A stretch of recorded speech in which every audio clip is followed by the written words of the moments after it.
warahmatullahi wabarakatuh. Perkenalkan, nama saya Rama Fitri Destiana, NIM 2018 143091. Pada kali ini saya akan mempresentasikan hasil pengumpulan data mengenai muatan lokal. Sebelumnya, muatan lokal itu sendiri merupakan kegiatan kurikuler untuk mengembangkan kompetensi yang disesuaikan dengan ciri khas dan potensi daerah masing-masing, termasuk keunggulan daerah tersebut. Materi ini tidak dapat dikelompokkan ke dalam materi pelajaran lainnya. Berdasarkan Peraturan Gubernur Sumatera Selatan Nomor 38 Tahun 2015 tentang kurikulum muatan lokal pada pendidikan dasar dan menengah di Provinsi Sumatera Selatan, saya mengambil materi muatan lokal khas Palembang mengenai lingkungan budaya, kearifan lokal, tepatnya kerajinan yaitu kain songket atau kain blongket. Materi ini terintegrasi dari mata pelajaran prakarya dan cocok dipelajari atau diajarkan kepada anak kelas 6 SD sekolah dasar. Saya mengambil materi ini dikarenakan peserta didik maupun masyarakat belum begitu mengenal kain blongket. Mereka lebih familiar dengan kain songket. Kain blongket tidak kalah bagus dan indah daripada kain songket. Materi ini layak dipelajari untuk memberikan pengetahuan kepada peserta didik akan potensi dan kekayaan budaya yang ada pada daerah Palembang, dan juga memiliki potensi ekonomi yang besar jika dijadikan souvenir. Oleh karena itu, salah satu tujuan saya ialah untuk memperkenalkan kepada peserta didik mengenai kain blongket ini, dan harapannya agar kain blongket ini dapat dikenal oleh banyak orang seperti kain songket pada umumnya. Kain blongket atau kain blongsong ini merupakan salah satu kain tradisional khas Palembang yang memiliki motif dan warna yang indah. Kain ini dibuat dari tenunan kain sutra, bahkan benang katun biasa.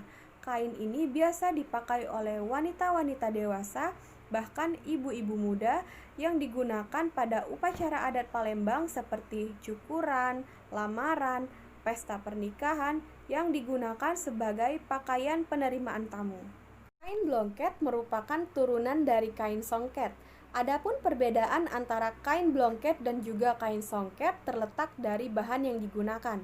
Untuk kain songket menggunakan benang emas secara lebih dominan, sedangkan kain blongket menggunakan benang sutra dan hanya sedikit menggunakan kain emas sebagai untuk membuat motif bunganya saja.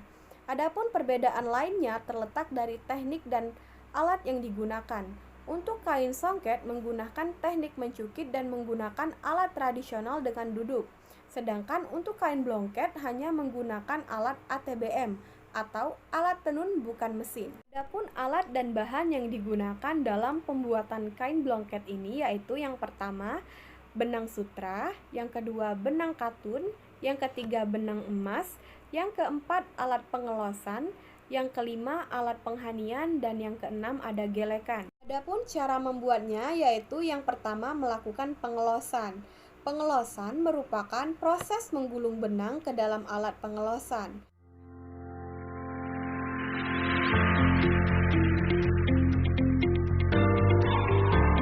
Yang kedua yaitu penghanian kecil.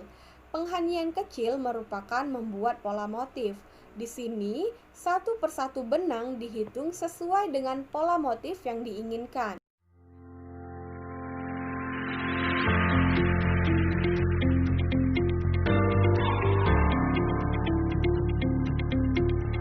Yang ketiga yaitu penyecepan atau penglimaran.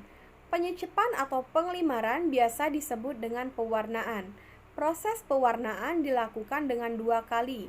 Proses pertama yaitu pewarnaan atau pembuatan motif. Proses ini harus dilakukan dengan hati-hati agar motif yang diinginkan sesuai dan juga rapi.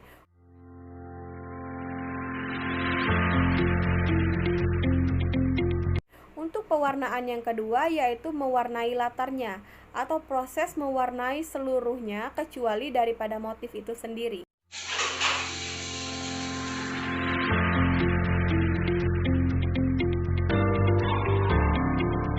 Keempat yaitu pengeringan. di mana benang-benang yang sudah diwarnai tadi dijemur di bawah sinar matahari sampai kering.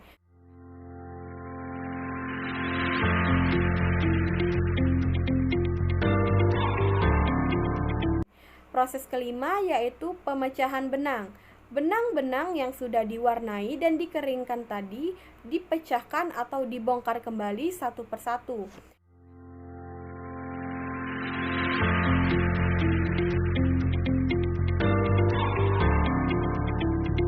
Dan proses keenam yaitu pemaletan adalah proses untuk menuju penenunan.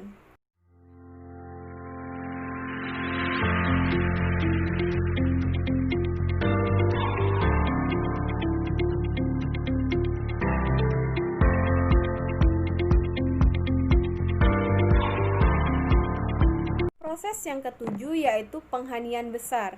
Pada proses ini setelah melakukan pemecahan dan juga pemaletan, kemudian benang disusun satu persatu dan dimasukkan ke dalam alat seperti sisir.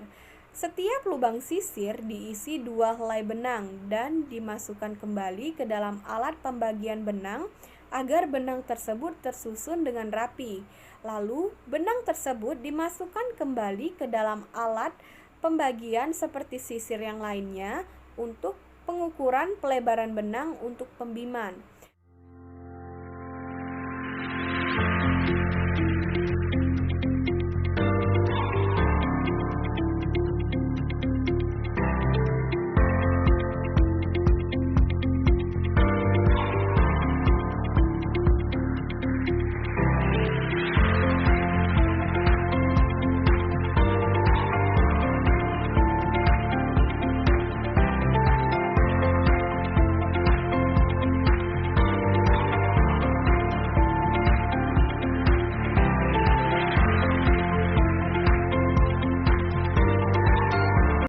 Dan proses yang ke-8 yaitu proses akhir adalah penenunan, di mana penenunan ini menggunakan ATBM atau alat tenun bukan mesin dan juga melibatkan gelekan.